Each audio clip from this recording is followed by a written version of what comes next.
um, my cousin Phil Brooks, who many of you know of and have met. Some of you have met personally. So I'm up in, where are we, Corpus? Yeah, we're up in the Kawarthas in the Haliburton Highlands. Yeah, it's really pretty. So I was up north and I thought, I've got this car. I'm going to go visit my friend, my cousin, not my friend. You're not my friend, you're my cousin, and his lovely girl here, Odessa. So we just had a chat and talking politics and money and Well, stuff. Lynn actually asked me to if I would just revisit some of what happened last fall. Some of you might know me and recognize me from my Phil on the Hill campaign. I'm a Canadian veteran. I was in the Royal Canadian Air Force for 12 and a half years. I was a search and rescue specialist and a navigation flight instructor, and also an air intelligence officer. Right. So, you know what? I'm going to go sit on the couch over there so I don't have to just hold it on my face, Yep, and we'll okay. just have a chit chat, okay? Sure. So, give me a second, everybody. I'm going to switch the thing around here, hopefully, and you can just look at Phil. And I can sit down and be comfortable. So, yeah, Phil, as many of you know, spent 21 days at the Yep. West Block trying to get the attention of our members of parliament.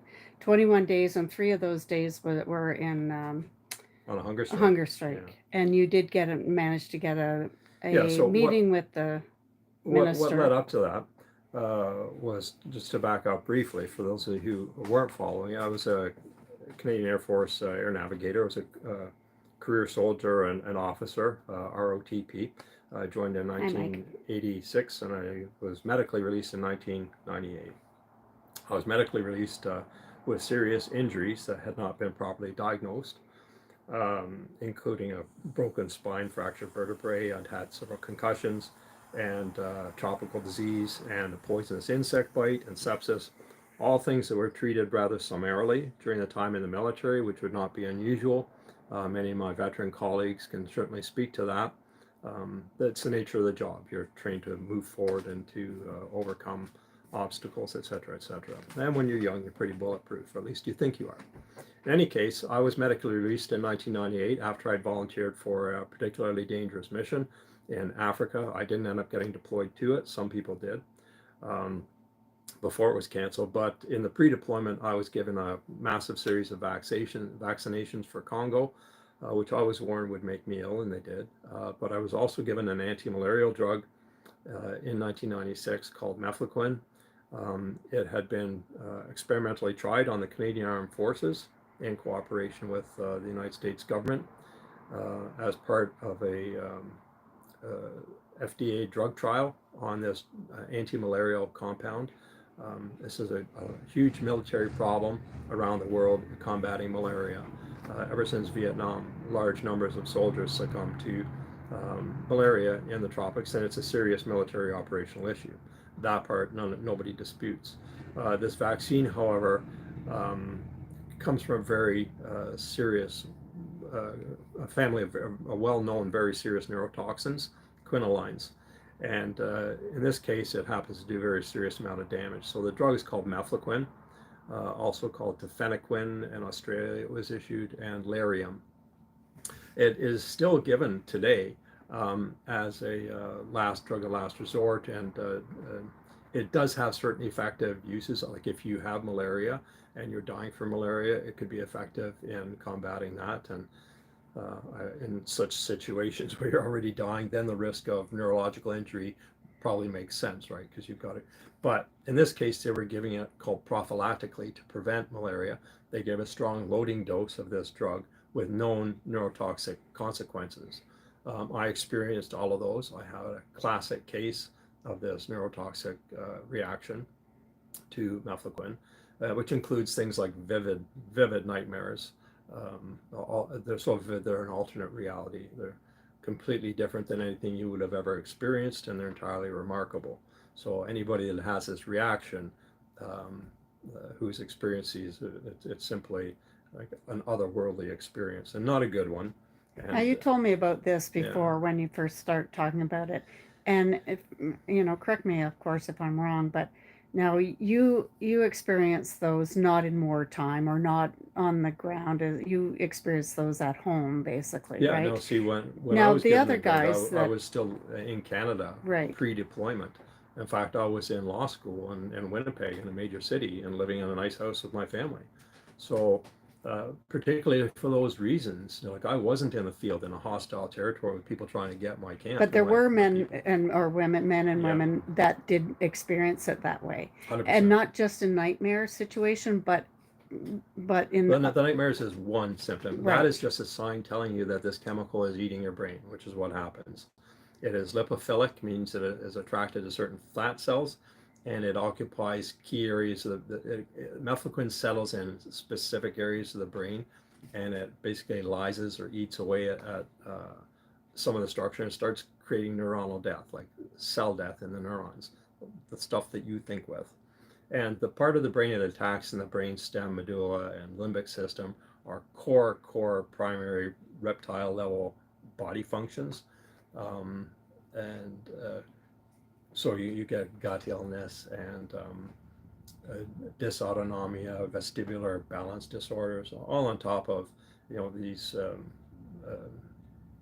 lot of people have mood disorders from the attack of the hypothalamus and limbic system.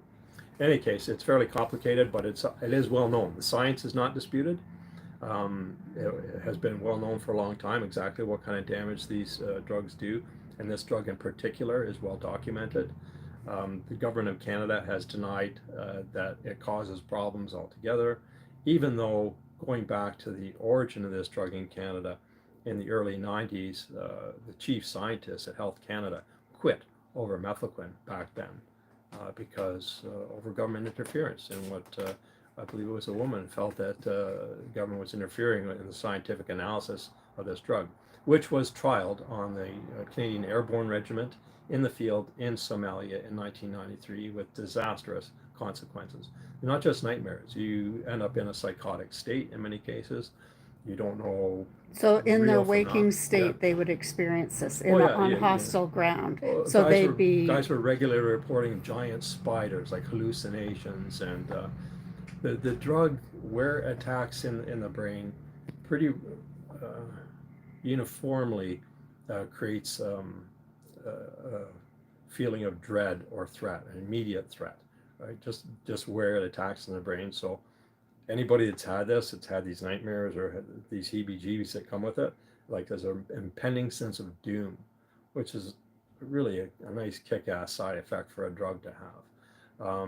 I'm just curious when I've heard this a few times from you, Mhm. and my curiosity then comes up that do you think that this drug was intended as kind of a super soldier thing? There are rabbit holes I'm not going to bother to go down. Yeah. I encourage people that are interested to do the reading. There are great books out about methylquin and methylquin poisoning. Um, I recently read a book by a medical student who was on the drug in India, and like me, I was a law student, no problem at all in my life, a young family and job waiting and things like that, and instantly my memory was fried. I became a confused mess, I and can attest to that. Phil's the straightest and the most of all of us in the entire family. yeah, I got very sick, and nobody explained to me that these were neurological symptoms of my brain being attacked by this drug.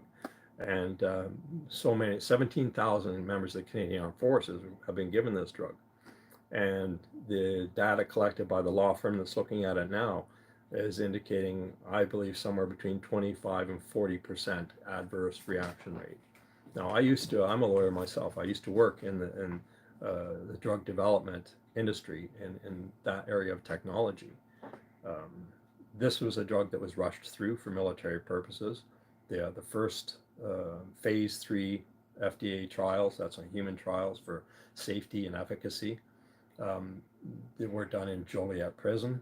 So you can ask yourself whether you think that was full and informed consent, and whether that data was handled properly and scientifically after that, or whether there was really an imperative to get this drug into military bodies, because it does, effectively prevent malaria if you get a strong enough dose enough weeks ahead of time. Unfortunately, you're going to fry the brains of a lot of people.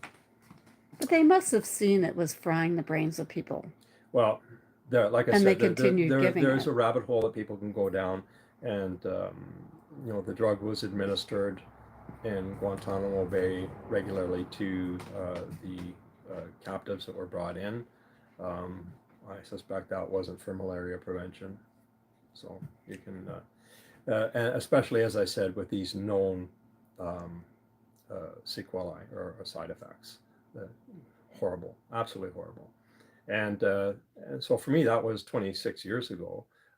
To this day, I have encephalopathy, so I have a deteriorating brain disease that at least has impacted my ability to speak and communicate. Long periods of time when I have aphasia, I'm just trapped in my head. I can't form words or make sense. The confusion is bad. I'm in a fairly lucid period right now. Um, and I watch my friends drop like flies because it is so intolerable to live with, so restrictive in life. I So when you say drop like flies, are they killing themselves? Well, a lot of them are Yeah. insignificant distress, yeah.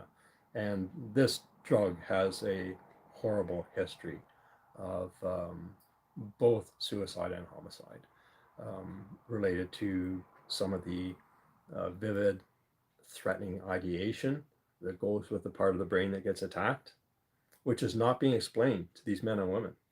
If you are told you have a chemical that's been put in your body that is attacking these parts of the brain, the net effect of that is you will feel like somebody's trying to kill you and your family, and et cetera, et cetera. If somebody explains that to you, it's much easier to put that to bed and dismiss it and say, can you give me something to get through this? And so it's not me, as opposed to saying, you're not mentally well, this and you're not fit, there's something wrong with you, you know. Basically, This sounds very familiar to us well, on that another is degree of that is the things. mental health response. And the problem is that this is a neurological injury. Clear, 110%. There is unequivocal medical evidence that is uncontroverted. That's what happens. You give this drug, a certain percentage of the people, way unacceptable percentage of people, will be permanently injured in this way and will experience these effects. And a smaller portion of those will act out because they don't have adequate grounding around them. They're not being told the right thing. They're being put on drugs that are psychoactive on an already damaged brain. Psychiatrists, without checking background, without deconflicting the possible cause of some of these behavioral issues, are then applying drugs to a brain that is already short circuiting. Methylphenidate lowers the seizure threshold, typically experiences absent seizures. I call them my Mitch McConnell moments, just freeze up and go, um, to more severe than that. You know.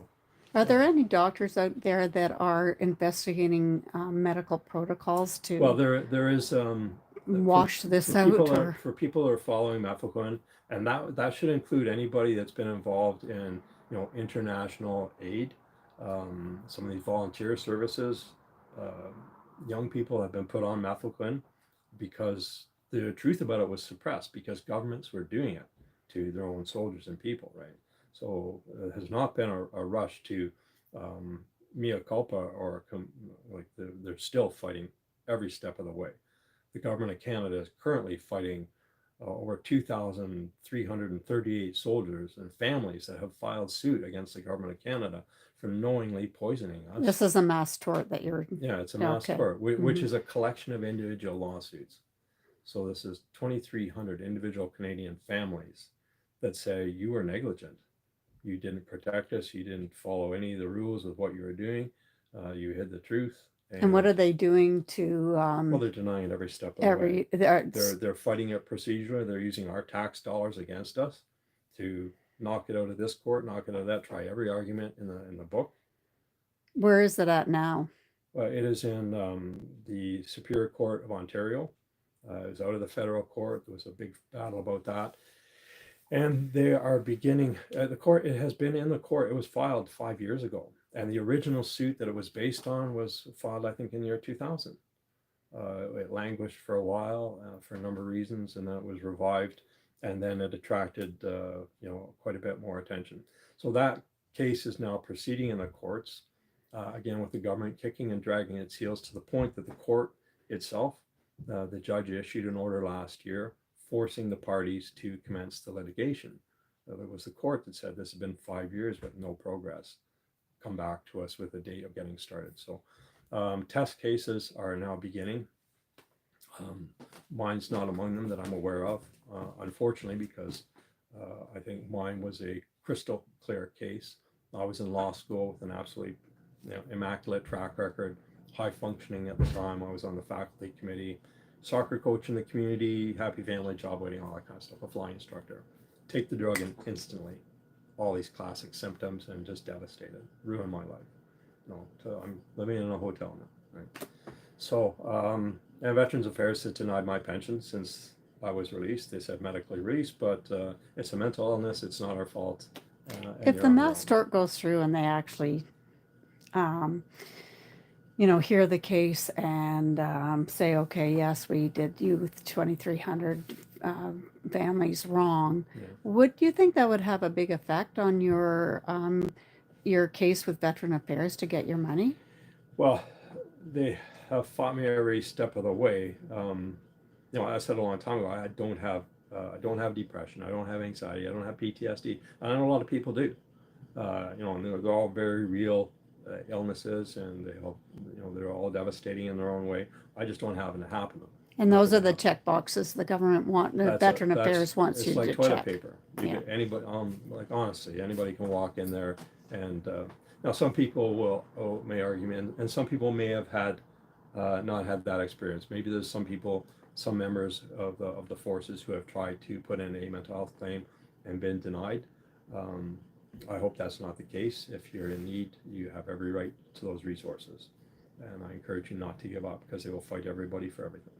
However, I believe that there's a large cohort of modern Canadian veterans who've given awesome service to this country in peacetime and in war, who have got damaged brains and neurological systems from concussion and microconcussion, from micro shock waves, from weapons and explosions in the vicinity, from high energy sources nearby, everything from energy weapons to the tools we use and the information systems that we use. Toxic chemicals in the environment, certainly in war zones. The burning pits are a famous example of that. But really, there's a lot of places that are sketch city, put it that way, in terms of the chemicals that are around and things that have been happening, right? And with your Army, Navy, or Air Force, you've been exposed to some harsh chemical environments in all likelihood. So certainly the operational people, right? So anybody that had the job of flying the airplanes or running the ships or pounding the ground or running those combat arms machinery, right? In any case, over 17,000 Canadian Armed Forces members had it. That means there are thousands who were made sick by it, and thousands who are permanently damaged, and like me, So I'm able to speak now, but for several years I wasn't able to string a sentence together, and I'm on a remission now. I will go back down again. Well, we hope you don't, but that's been the track record. I hope I don't too. I'm trying everything I can. Yeah, that's why I asked you, is there any doctors out there that are working on kind of protocols to somehow wash that out, or it can't be washed out. It's brain death. Right? Yeah. This is neuronal death. It starts killing cells, and more of these.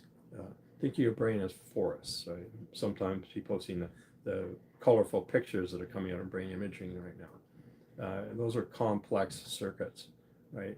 And if you destroy the fibrous connections and the circuits at the very core of that operating system, you mess up the whole machine, right?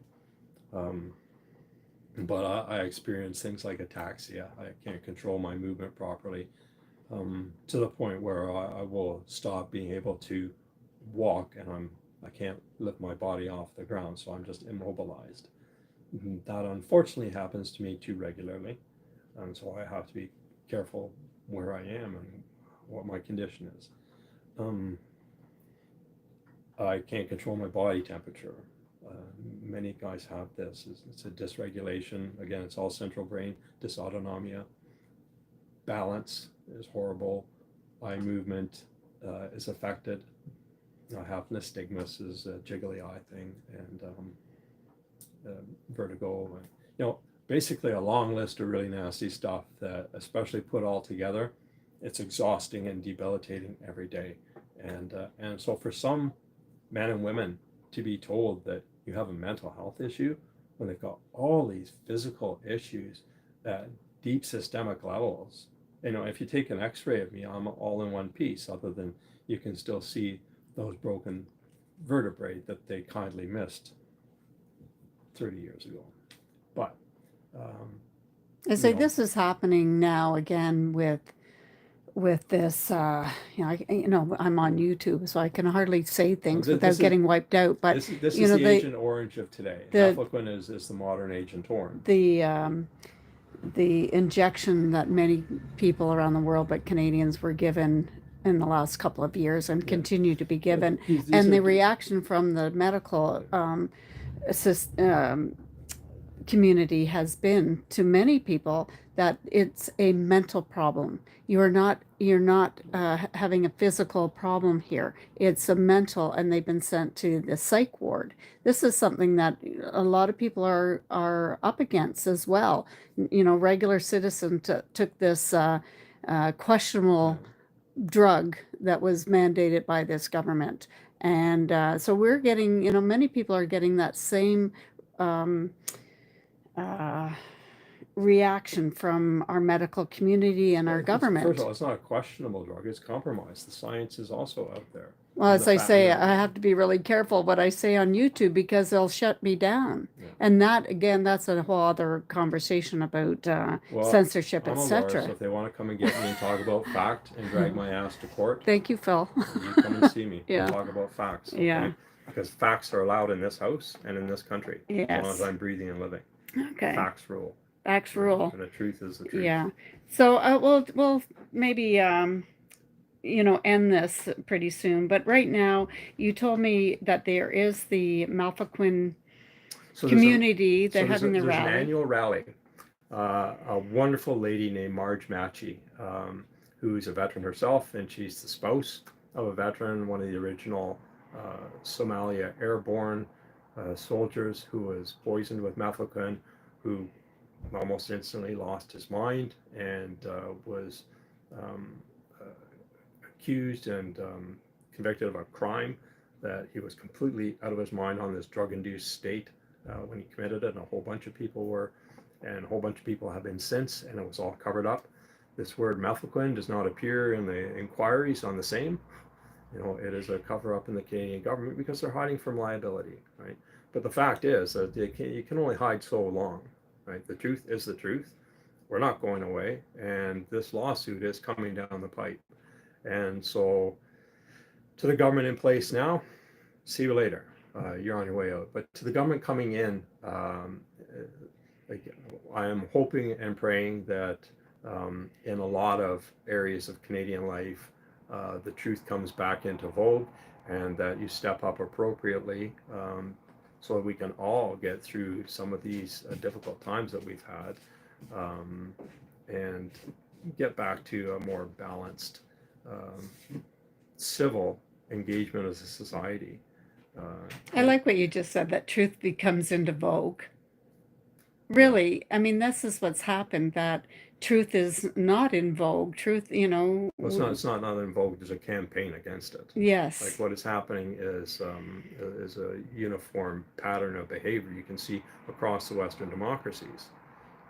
You don't hear about it on CTV or on CNN or on the Toronto Star, because that is the whole issue. These are now captive, small, dying audiences. The numbers are all there to show that. People are very hungry for the truth, and we're also seeing a shift in Canadian media back to it, because I think they see the writing on the wall, and they're also, I hope, finally feeling the Canadian public, because we want balanced journalism with real questions asked and important questions asked. That's why our media is there. That's why we have given them the respect and the high station in society. It used to not be a high-paying job, but it was well respected. Very well Absolutely, respected, right? It was. Like really well respected. Yes. And they were our are kind of our vehicle to truth in a way. The thing, if I'm old now, right? So You're not that old. I can literally still remember Walter Cronkite, kind of, obviously, but just the same, Hmm. in the day, or Lloyd Robertson, people like that, like kind of all of Canada looked up to these people because you trusted, and they did. They talked sensibly, they talked reasonably, and they seemed to be balanced and ask questions that we all would ask. And we know now we're just getting talking points coming out of one spot because news monitoring agencies can show you that the same verbiage literally comes out across all the mainstream media at the same time, and the messaging is very coordinated and very concentrated in terms of substantive content, and we're not dummies. Yeah. Like, we're all getting this shoved down our throat, and we've had enough. So So would that's your challenge maybe to the incoming government? my To challenge to Canadians is to not be complacent. This is life and death stuff. What is happening is real. You can see what happens as it advances further, what's happening in England with ordinary, beautiful, wonderful citizens contributing to their society, getting hauled off by private security guards because they've run out of paid police to collect their own citizens. Like, that's horrifying. That's real, you know. And so yeah, you speak up, you say your mind, and you encourage talk, open talk in your family and your friends. Discuss these issues. Don't And we allow both fear to know, and dominate. probably everybody who's listening to this now and later on knows that that is a huge challenge because they Yeah, won't talk to us. yeah, They've been kind of geared to do that. You know, they might yell at us when they pass us by at a rally and swear at us, but they don't actually engage in any conversation. And so it's a big challenge for us to talk to our families and friends about this. well, But it's a I challenge that I think we yeah. have to take on. I think that's what you're think saying. by us it means like all Canadians. Like, all Canadians now have been divided against each other, uh, based on fear, right? And set that aside and get back to what's important: the people you love and care about, and how you feel about yourself, how you carry yourself, and just start having reasonable discussions. I've heard like the most amazing discussions. Like, I love Canada. I love Canada I've walked too. past construction sites. I I'm know. listening to guys talk about, quantum physics, and I was like, what? I Like, know. there's some smart people out there, right? Yeah. And engaged and interested. And if we harness that, we can be a fantastic country. That's why I fought for it. That's why I became a lawyer, which was very difficult with this injury. It took a Yeah. long time. Yeah, But it's fun. You know, it's interesting. You just reminded me as some of you know, that I and a few others went around like Godridge in that area, and there was a reservist. There was I don't know what you call that. You know, they go out in the street and they were a wellness check that the right, yeah, reserves were doing. yeah. And I spoke to one of the young men there, and I said, you know, I'm a freedom fighter.